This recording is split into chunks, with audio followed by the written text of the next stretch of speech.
allergies. I took an allergy pill this morning. It dried up my sinus, it dried up my mouth. So I'm probably drinking water up here today. I always have up here just in case. But friends, I can't blame you. We both forgot something this morning. Birthdays and anniversaries. So if you had a birthday or an anniversary this week, we're going to do it next week. So there'll be twice as many people. I know it's Rick right in front of me, but I just... Hey, I forgot it too. This morning we're going to be in the book of Matthew, chapter 17, verses 1 through 9, where we talk about what we call in English language the metamorphosis. But first I want to tell you a story that I heard a while back. It's about a terrible fire in a chemical plant. Several area fire departments responded to this huge blaze, and while they're fighting it, this crowd began to get it. You know how people love to go watch tragedies. Well, this crowd was watching, and then of course the media shows up, the helicopters and their trucks tied in the satellites. The president of this company was in this crowd and he was frantic. He gathered together all the chiefs from these different fire departments and explained to them that inside that fire was a safe. And inside that safe was all the top secret documents of their company, all their formulas of their best-selling products, and he was offered $500,000 to whichever fire department could get that fire under control and rescue that safe that had all that information in it. So the fire chiefs, they rallied together, the firefighters, they pulled out all the stops, attempting to bring this blaze under control. But they just couldn't do it. The fire continued to rage. After a while, the crowd heard this siren off in the distance. And it kept getting closer and closer and closer and getting louder and louder and louder. And before long, this old beat-up 1930s fire engine come roaring towards that blaze. And on this truck, hanging all parts of this truck, was a bunch of firefighters in their 70s and 80s. Well, that truck came in and went by the crowd. They roared right past all the other fire departments and crashed right through the door and drove right in the middle of that blazing fire. Well, after a few minutes, they got that fire under control. And they were able to save that safe with all that documentation in it. And a little bit later, the president of this company, he hands that 82-year-old fire chief a check for $500,000. Well, a little bit later, there's a press conference.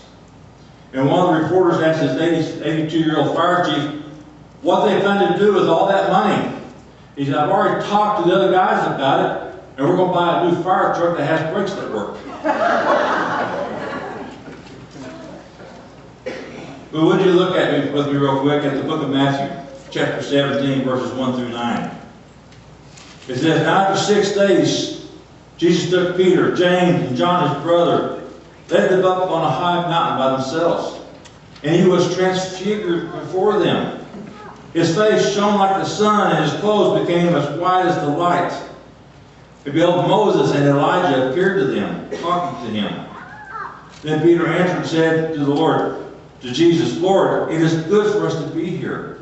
If you wish, let us make 3 tabernacles, one for you, one for Moses, and one for Elijah.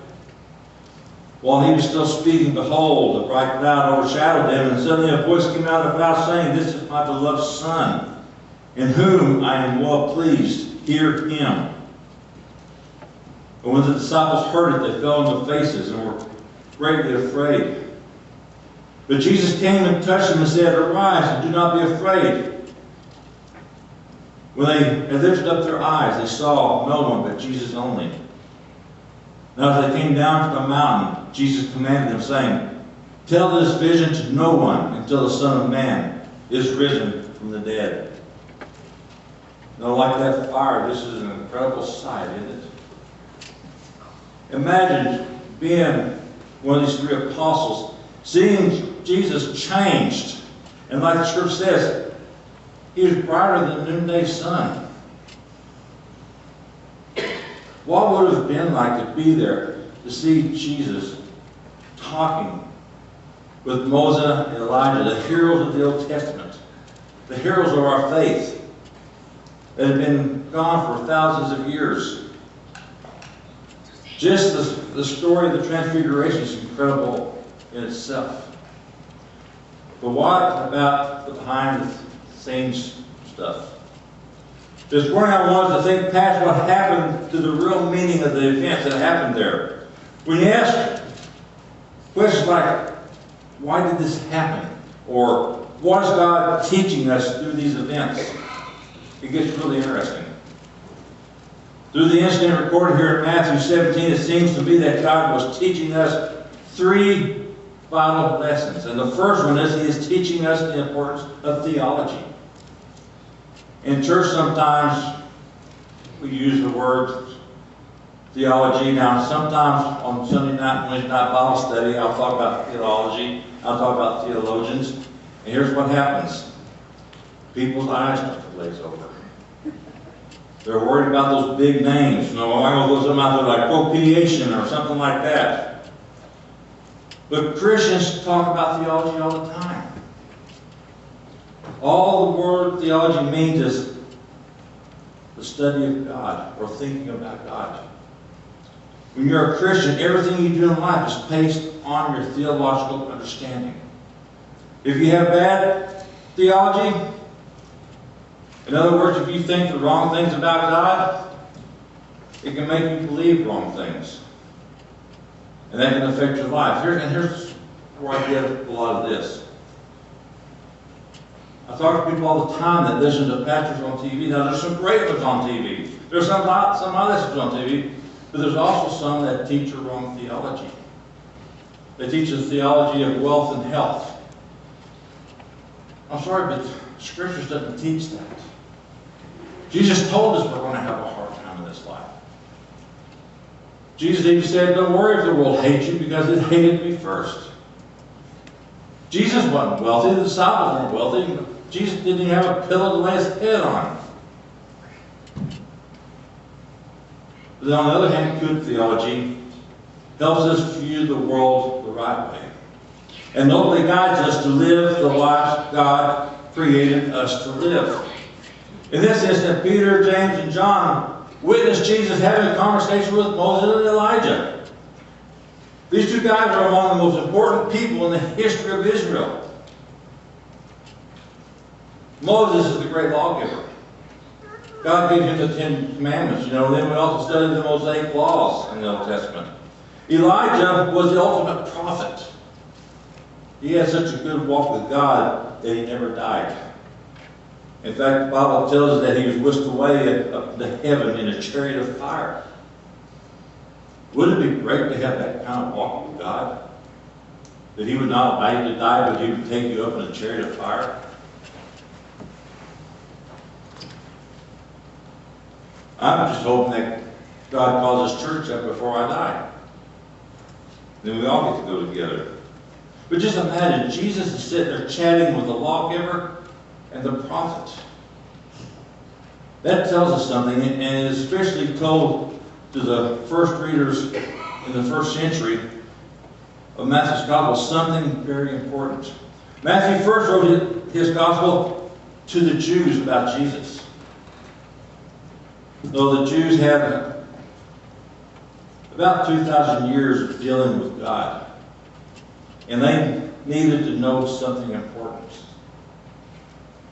Jesus is not some contingency plan that God threw together at the last minute when everything else that he had tried to fail. That's not what happened. Through this incident, we learn that Jesus is the culmination of everything God has been doing since the creation of the world.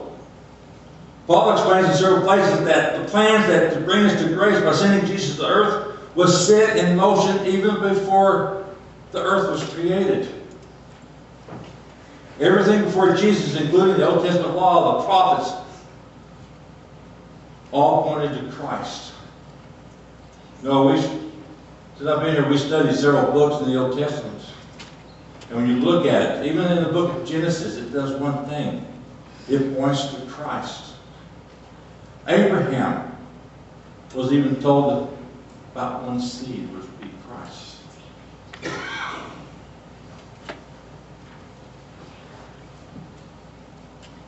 In fact, even the writer of Hebrews said in chapter 1, verses 1 and 2, God, who at various times and in various ways spoke in time past to the fathers by the prophets, has in these last days spoken to us by his Son, whom he has appointed heir over all things, to whom also he made the worlds.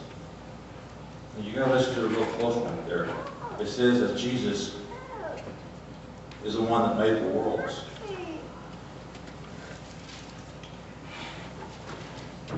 Jesus is not something new on the scene.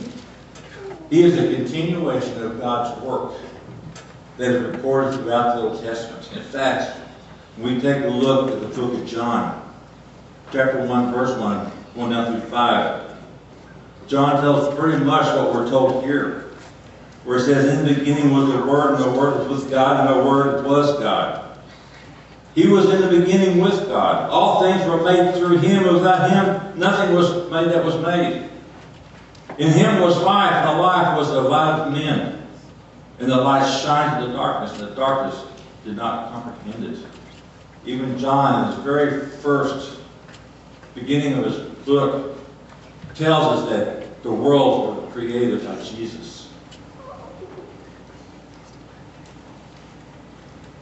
So a lot of people misunderstand things. I've talked to a lot of people and a lot of Baptists that really don't think Jesus really came onto the scene until he was born in Bethlehem a couple thousand years ago. That's not true. Christ was in the beginning. Christ created everything we see.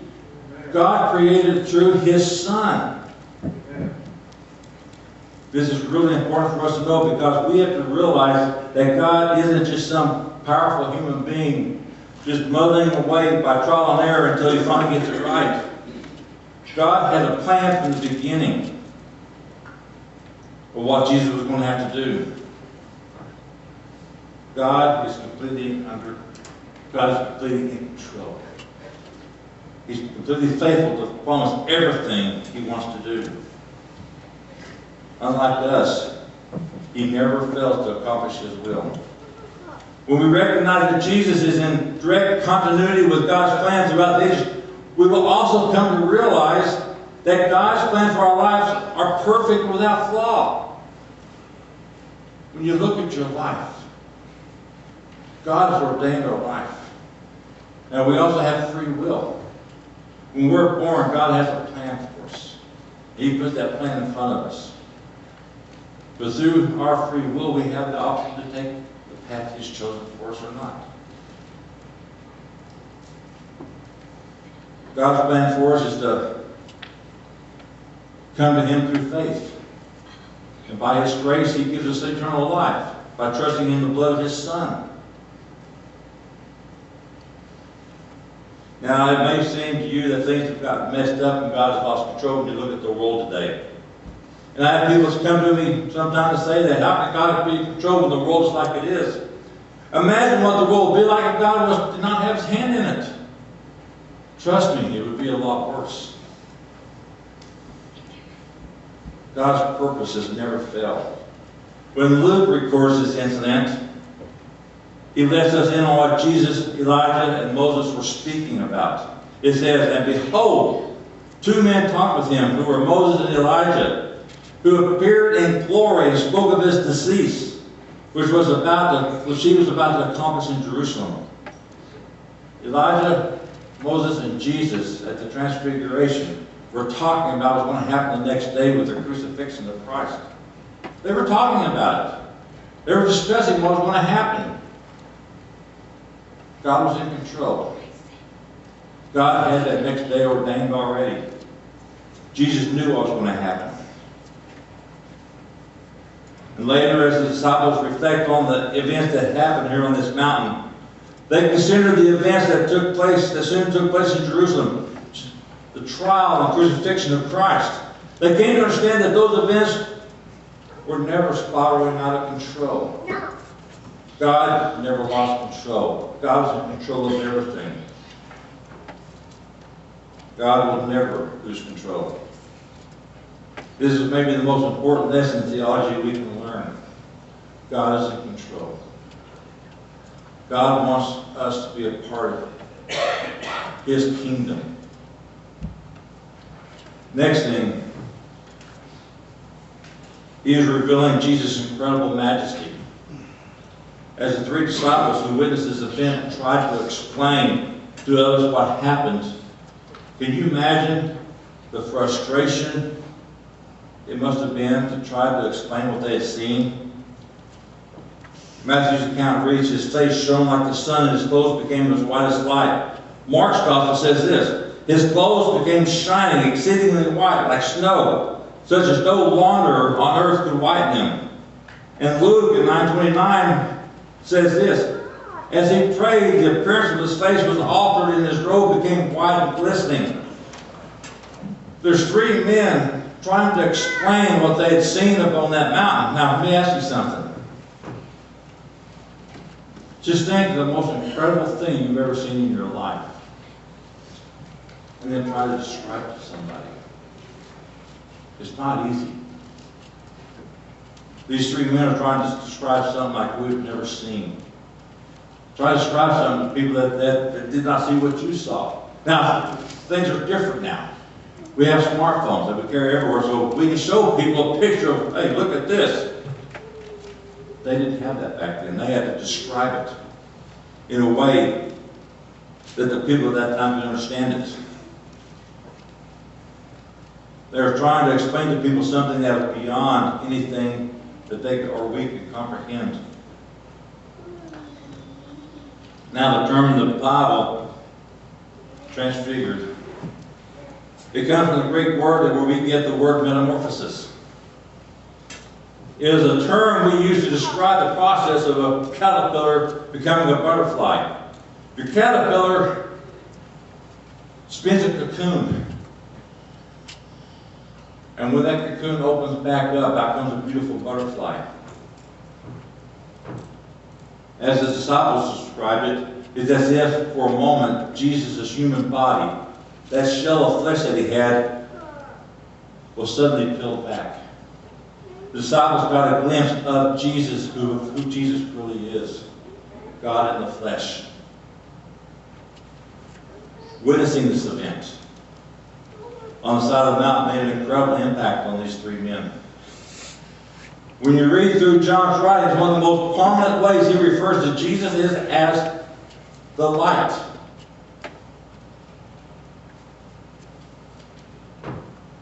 First John chapter 1, verse 5. I'll bring over read. I'm going to read this verse again to you. It says, "This is the message we have heard from him and declare to you: God is light. In him there is no darkness." Again, John is talking about the transfiguration. Many years later, as Peter approached the end of his life, he wrote in 2 Peter chapter 1, verses 16 through 18, "For we did not follow cunningly devised fables, when we made known to you the power and coming of our Lord Jesus Christ, but were witnesses to his majesty." Once again, talking about the transfiguration. "For he received from God the Father honor and glory when such a voice came to him in the excellent glory. This is my beloved Son, in whom I am well pleased. And when we heard this voice which came from heaven, we were with him on the holy mountain." So once again, John is describing what happened on that mountain with those three men. This encounter with the overwhelming majesty of Christ was startling to these three disciples. Can you imagine standing there and all of a sudden see Jesus just start to glow like the sun? And next to him are the men of the law and the prophets, the two men, Moses and Elijah. Let's look at verses 5 and 6 again. It said, while he was speaking, Behold, a bright cloud overshadowed them, and suddenly a voice came out of the cloud saying, This is my beloved Son, in whom I am well pleased. Hear him. And when the disciples heard it, they fell on their faces and were greatly afraid. What's amazing here is in the future, as they look back on this incident, do you think they look back on it with fear? No, they didn't. They might experience fear then, but when they look back on it in the future, they did not experience fear. All at once, an incident filled with fear as the disciples came face to face with the incredible presence of God, all at once became a great source of comfort to them. Their perspective was changed because they recognized not just the power and majesty of Christ, but they also came to understand the love He had for them. That brings us to the final lesson I believe God wants us to gain from this, and that's He's relaying to us the privilege of intimacy. In April 2001, in the midst of the Israeli-Arab conflict, a motorcade was carrying the security chief of Gaza. He came under intense fire from Israeli troops. This frightened security officer called Yasser Arafat from his car for help. Arafat in turn called the U.S. ambassador, who then called the U.S. Secretary of State, Colin Powell. Colin Powell then turned around and called the Israeli Prime Minister, Ariel Sharon, who ordered the shooting to stop immediately. And it did. It was good that the security chief had connections, because they literally saved his life. The real truth of the matter is, one time I saw a bumper sticker and it said, it's not what you know, but who you know that matters the most. That's true with that security chief. That's true in a lot of areas of our life. You know, people get promotions, they get jobs, they can have things done for them because of people that they know.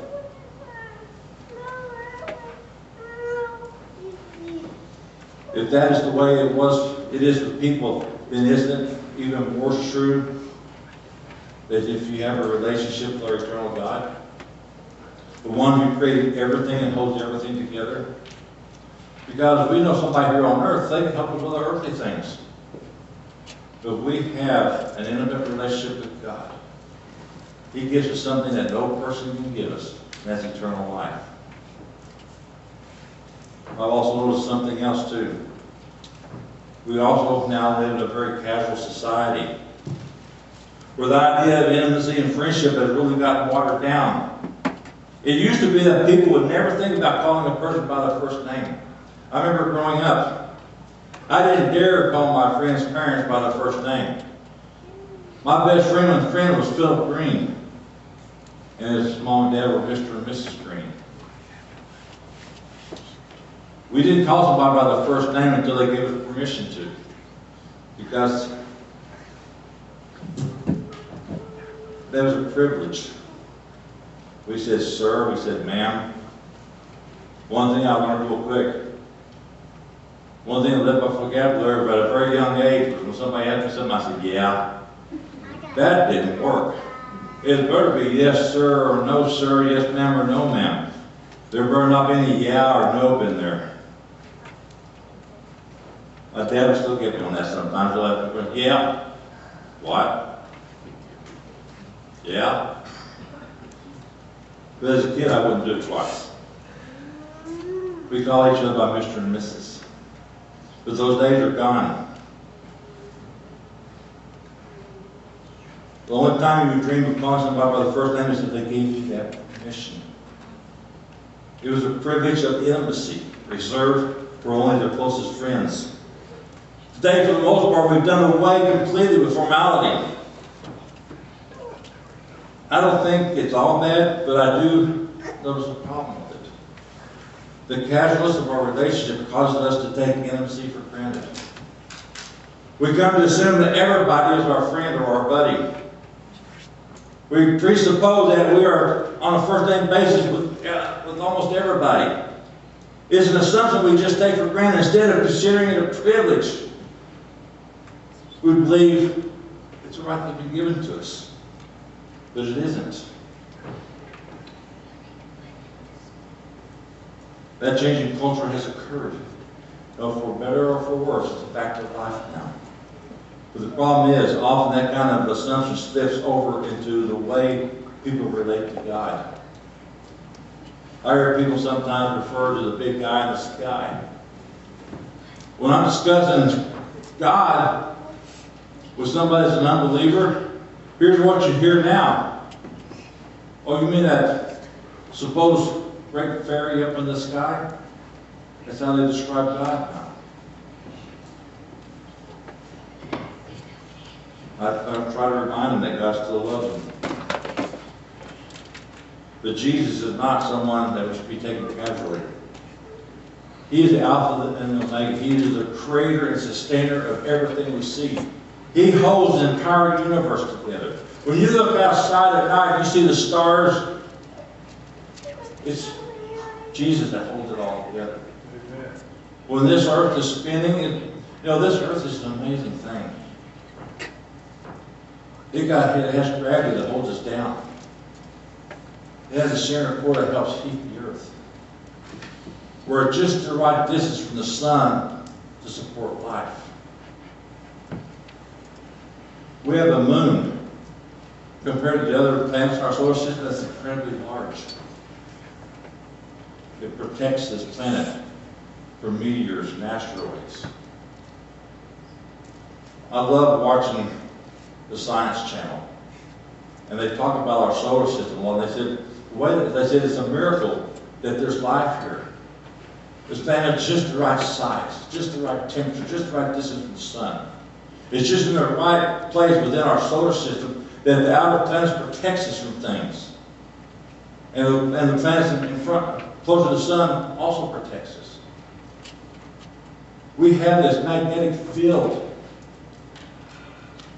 that protects us from the solar winds. If it wasn't for that, the solar winds from the sun would just blow the atmosphere right off our planet. And the thing is, with modern technology, they're looking farther and farther and farther out into space and somehow they have not found a planet yet that can sustain life. It's what they call the habitable zone.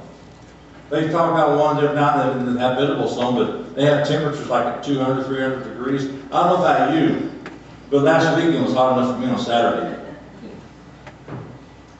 But it's not really habitable. And if you go on beyond our solar system, I can't remember all the terms that they use, but there's things that's falling out of our solar system that's being held together by our sun that also has protection to our planet. My question is, did this happen by accident? Or did God plan it that way? Jesus designed it that way, and Jesus holds it all together. So when you think about Jesus, that he is God in the flesh, there is no other words that can adequately describe him. You can't help but marvel at who he is. But beyond that, I hope that we realize what a privilege it is to be able to call Jesus our friend.